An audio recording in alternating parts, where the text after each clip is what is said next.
எல்லாருக்கும் வணக்கம். இன்னைக்கு நாம ஒரு சூப்பரான வேல்யூவேஷன் மாஸ்டர் கிளாஸ் பார்க்க போறோம். நம்ம கேஸ் ஸ்டடி யாருன்னு பாத்தீங்கன்னா பெர்சிஸ்டென்ட் சிஸ்டம்ஸ். நீங்க ஒரு லாங் டர்ம் இன்வெஸ்டரா இருந்தாலும் சரி, இல்ல ஃபினான்ஸ் படிக்கிற ஸ்டூடெண்டா இருந்தாலும் சரி, இது உங்களுக்கு ரொம்பவே யூஸ்ஃபுல்லா இருக்கும். சரி, இப்போ நம்ம முன்னாடி இருக்கிற முக்கியமான கேள்வி என்னன்னா, பெர்சிஸ்டென்ட் ஒரு A+ கிரேட் பிசினஸ், அதுல சந்தேகமே இல்ல. ஆனா அதோட விலை அது F- கிரேட் மாதிரி ரொம்பவே அதிகமா இருக்கு. இதுதான் நாம இன்னைக்கு விடை கண்டுபிடிக்க வேண்டிய ஒரு பெரிய புதிர். ஓகே, முதல்ல நாம என்ன பண்ணலாம்னா, இந்த ஸ்டாக் பிரைஸை கொஞ்ச நேரத்துக்கு மறந்துடலாம். முதல்ல இந்த பிசினஸ் ஏன் இவ்ளோ ஸ்பெஷல், எதுக்காக இதுக்கு இவ்ளோ பிரீமியம் தராங்கன்னு அதோட தரத்தை ஆழமா அலசி பார்க்கலாம். இந்த ஸ்கோர் கார்டை பார்த்தீங்கனாலே ஒரு தெளிவான ஐடியா கிடைக்கும். பிசினஸோட பாதுகாப்பு, அதாவது அதோட மோட்டு, வளர்ச்சி, செயல்பாடு எல்லாத்துலயுமே கிரீன் சிக்னல் தான். ஆனா ஒரே ஒரு இடத்துல மட்டும், அதாவது வேல்யூவேஷன்ல ஒரு பெரிய மஞ்சள் லைட் எரியுது. அதுதான் கவனிக்க வேண்டிய விஷயம். அப்போ பெர்சிஸ்டென்ட்டோட அந்த மோட், அதாவது பாதுகாப்பு எங்கிருந்து வருது? சிம்பிளா சொல்லணும்னா, அவங்க சாதாரண ஐடி சப்போர்ட் மாதிரி இல்ல, அவங்க கிளைண்ட்ஸோட கோர் சாஃப்ட்வேர் ப்ராடக்டையே உருவாக்குறாங்க. இது எப்படின்னா, ஒரு காரோட இன்ஜினை டிசைன் பண்ற மாதிரி. சாதாரண சர்வீஸ் பண்றவங்கள மாத்தலாம், ஆனா இன்ஜினை டிசைன் பண்ணவங்கள அவ்வளோ சீக்கிரம் மாத்த முடியாது. அதனால தான் இவங்களோட பிசினஸ் ரொம்ப ஸ்டிக்கி. இப்போ ஒரு இன்ட்ரெஸ்டிங்கான விஷயத்துக்கு வருவோம். ஒரு கம்பெனியோட மேனேஜ்மெண்ட்டை எப்படி நம்புறது? அவங்க சொன்னதை செய்றாங்களா இல்லையான்னு எப்படி தெரிஞ்சுக்கிறது? அதுக்கு தான் இந்த சொன்னது வர்சஸ் செய்தது ரிப்போர்ட் கார்டு. அவங்க என்னென்ன வாக்குறுதி கொடுத்தாங்க, அதுல எதையெல்லாம் செஞ்சு முடிச்சிருக்காங்கன்னு நாமளே செக் பண்ணி பார்க்கலாம். இதுல ரொம்ப முக்கியமான பாயிண்ட் என்னன்னா, இந்த மேனேஜ்மெண்ட் தொடர்ந்து சொன்னதை செஞ்சுக்கிட்டே இருக்காங்க. அதனால தான் இன்வெஸ்டர்ஸ் அவங்களுக்கு 10க்கு 8.5 மார்க் கொடுத்திருக்காங்க. இந்த நம்பகத்தன்மை தான் இந்த கம்பெனி மேல முதலீட்டாளர்களுக்கு இவ்ளோ நம்பிக்கை வர காரணம். சரி, பிசினஸ் குவாலிட்டி எல்லாம் சூப்பரா இருக்கு.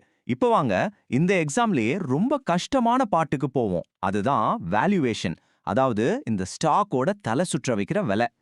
சுருக்கமா சொல்லணும்னா, இந்த கம்பெனி ஒரு வருஷத்துல சம்பாதிக்கிற ஒவ்வொரு ரூபாய்க்கும் நீங்க 44 ரூபாய் கொடுக்க தயாரா இருக்கீங்க.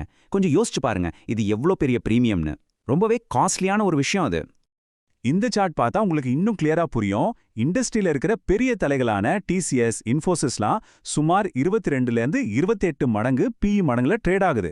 ஆனா பெர்சிஸ்டென்ட் அவங்கள விட கிட்டத்தட்ட 2 மடங்கு அதிக விலையில, அதாவது 44xல இருக்கு. பிரீமியம்னா இதுதான் பிரீமியம். ஆனா இங்க ஒரு ட்விஸ்ட் இருக்கு. இப்போ இதோட வேல்யூவேஷன் அதிகமா இருந்தாலும் பெர்சிஸ்டென்ட்டோட கடந்த 3 வருஷ ஹிஸ்டரி எடுத்து பார்த்தா அது இதே மாதிரி ஹையான வேல்யூவேஷன்ல தான் ட்ரேட் ஆகியிருக்கு. சோ இந்த பிரீமியம் இன்னைக்கு நேத்து வந்ததில்ல, இது கொஞ்ச காலமாவே இப்படி தான் இருக்கு. இதுல இருக்கிற மிகப்பெரிய ரிஸ்க் என்ன தெரியுமா? மார்ஜின் ஆஃப் சேஃப்டி சுத்தமா இல்ல. அதாவது கம்பெனியோட வளர்ச்சியில ஒரு சின்ன சர்க்கிள் ஏற்பட்டா கூட ஸ்டாக் பிரைஸ்ல பெரிய கரெக்ஷன் வரதுக்கு வாய்ப்பு ரொம்பவே அதிகம். சரி, விலை இவ்வளவு அதிகமா இருக்கு, ரிஸ்க்கும் இருக்குன்னு சொல்றோம். அப்புறம் ஏன் பெரிய பெரிய இன்ஸ்டிடியூஷனல் இன்வெஸ்டர்ஸ், அதாவது ஸ்மார்ட் மணி, இந்த ஸ்டாக்கை வாங்கி குவிக்கிறாங்க? அவங்க என்னதான் பார்க்கறாங்க? வாங்க அதையும் அனலைஸ் பண்ணலாம். இந்த ஷேர் ஹோல்டிங் பேட்டர்னை பாருங்க. கம்பெனியோட 50%க்கும் மேல ப்ரொமோட்டர்ஸ் கிட்ட இல்லாம FIIs மற்றும் DIS கிட்ட இருக்கு. குறிப்பா நம்ம ஊரு மியூச்சுவல் ஃபண்ட்ஸ், இன்சூரன்ஸ் கம்பெனிங்க மாதிரி டொமஸ்டிக் இன்ஸ்டிடியூஷன்ஸ் தொடர்ந்து அவங்களோட ஸ்டேக்கை அதிகரிச்சுட்டே வராங்க. அவங்க எதுக்காக இந்த அதிக விலையை கொடுக்க தயாரா இருக்காங்கன்னா, இந்த 3 விஷயங்கள நம்பித்தான். 1, 2027க்குள்ள $2 பில்லியன் வருவாய்ங்கிற பெரிய இலக்கை எட்டுவாங்கன்னு எதிர்பார்க்கறாங்க. 2வது, மார்ஜின் தொடர்ந்து இம்ப்ரூவ் ஆகி 17% வரைக்கும் போகும்னு நம்புறாங்க. 3வது, இப்போ ட்ரெண்டிங்ல இருக்கிற AI டெக்னாலஜியை வச்சு புதுசா ப்ராடக்ட்ஸ் கொண்டு வருவாங்கன்னு ஒரு பெரிய எதிர்பார்ப்பு இருக்கு. ஓகே, இப்போ நாம பிசினஸ் அனலைஸ் பண்ணிட்டோம், விலைய அலசிட்டோம், ஏன் எல்லாரும் வாங்குறாங்கன்னு பார்த்துட்டோம். இப்போ இது எல்லாத்தையும் சேர்த்து ஒரு லாங் டர்ம் இன்வெஸ்டர் இதுல எப்படி ஒரு ஆக்ஷன் பிளானை உருவாக்கலாம்னு பார்க்கலாம். நீண்ட காலத்துல செல்வம் சேர்க்க நினைக்கிறவங்களுக்கு ஒரு சிம்பிளான வழிமுறை இருக்கு. முதல் விஷயம், இப்போ இருக்கிற விலையில மொத்தமா போய் வாங்காதீங்க. 2வது, மார்க்கெட்ல ஒரு கரெக்ஷன் வரும்போது, அதாவது விலை ஒரு 4500லேருந்து 4800 ரேஞ்சுக்கு வரும்போது வாங்கலாம். இல்லனா 3வது ஆப்ஷன், ஒரு குறிப்பிட்ட தொகையை மாசம் சின்ன சின்னதா பிரிச்சு வாங்கிட்டே இருக்கலாம். இந்த 3வது வழிக்கு பேரு தான் டாலர் காஸ்ட் ஆவரேஜிங் அல்லது சிஸ்டமேட்டிக் இன்வெஸ்ட்மெண்ட்.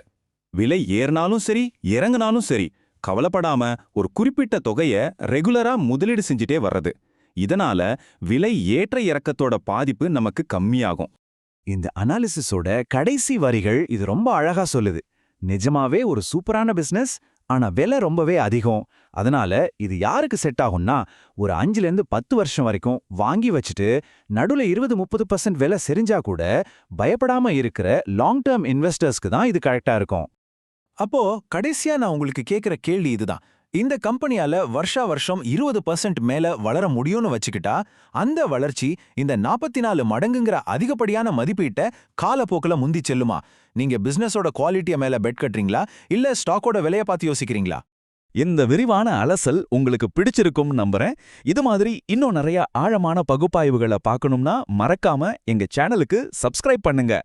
ஒரு முக்கியமான விஷயம், இந்த பகுப்பாய்வு முழுக்க முழுக்க கல்வி நோக்கங்களுக்காக மட்டும்தான்.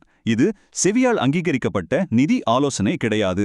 எந்த ஒரு முதலீட்டு முடிவையும் எடுக்கிறதுக்கு முன்னாடி எல்லா தகவல்களையும் நீங்களே ஒரு முறைக்கு 2 முறை சரி பார்த்துக்கோங்க.